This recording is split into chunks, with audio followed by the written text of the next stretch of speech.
سورہ مائدہ میں فرمایا گیا ہے شیطان کا ہتھ کنڈا سب سے بڑا کیا ہے؟ انما یرید الشیطان ان یوقع بینکم العداوۃ والبغضاء، شیطان کا سب سے بڑا حربہ یہ ہے کہ وہ تمہارے مابین دشمنی اور بغض پیدا کر دے۔ یہ شیطان کا سب سے بڑا حربہ ہے۔ انسانی اخوت ہے، برادری ہے، بہن بھائی ہیں، اب ان میں رخنے ڈالنا، شوہر اور بیوی کے درمیان جدائی کرانا۔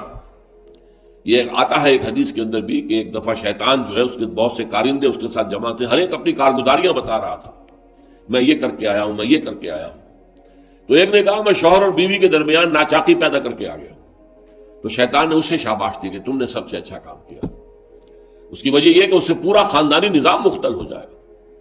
اور جہاں خاندانی نظام جو ہے وہ خراب ہو جائے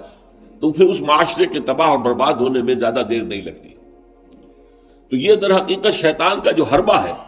ان یوقع بینکم العداوۃ والبغضاء، تمہارے مابین دشمنی اور بغض پیدا کر دے۔ تو یہ تبذیر اس کا سب سے بڑا ذریعہ ہے۔ اب دیکھیے کہ ایک بہت سرمایہ دار بڑا شخص ہے اور اس کی بیٹی کی شادی ہو رہی ہے، تو جو کچھ ہو رہا ہے اس کو دیکھنے والے، ہو سکتا ہے اس کا کوئی باورچی ہو غریب، کوئی شوفر ہو، ڈرائیور ہو اس کی کار کا، کوئی چوکیدار ہو اس کی کوٹھی کا، کوئی مالی ہو اس کی کوٹھی کا، اور ان لوگوں میں سے کسی کے ہاں ہو سکتا ہے کہ بیٹی جو ہے بوڑھی ہو رہی ہو اور اس کے ہاتھ پیلے نہیں ہو سکتے، جو معاشرے میں کم سے کم جو تقاضے پیدا کر دیے گئے ہیں شادی کے لیے وہ بھی پورے کرنے کے لیے اس کے پاس پیسہ نہیں۔ اب یہ سارا جو وہ دیکھے گا ریل پیل دولت کی، جو یہاں پر دولت لٹائی جا رہی ہے، تو اس کا نتیجہ کیا ہوگا؟ اس کے دل میں شدید احساس محرومی پیدا ہوگا، ہیوز اور ہیو ناٹس کا ایک شعور اور احساس اور ادراک پیدا ہو جائے گا۔ یہ مترفین ہیں، ہم محرومین ہیں، اور معاشرے کے اندر جب یہ احساس پیدا ہو جائے تو پھر اس معاشرے کا عطیہ پانچا ہو جاتا ہے۔ اس لیے شیطان کا جو عمل ہے کہ لوگوں میں بغض اور عداوت پیدا کر دیا جائے، تو تبذیر کے نتیجے میں بھی وہی شے حاصل ہوتی ہے۔ ان المبذرین کانوا اخوان الشیاطین وکان الشیطان لربہ کفورا۔ ہمیں تو یہاں تک حضور نے حکم دیا ہے کہ تم اگر اپنے بچوں کے لیے پھل لے کر آؤ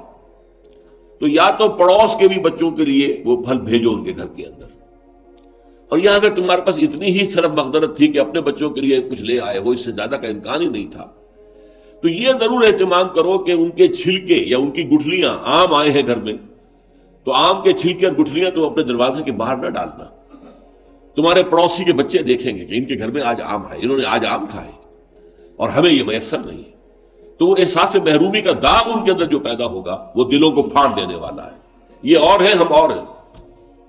من دیگرم تو دیگری، تم اور ہو ہم اور ہیں، ہم کوئی ایک امت کے لوگ نہیں ہیں، چاہے کتنے ہی واعظ آپ پلا دیں مسجد کے اندر کھڑے ہو کر انما المؤمنون اخوۃ،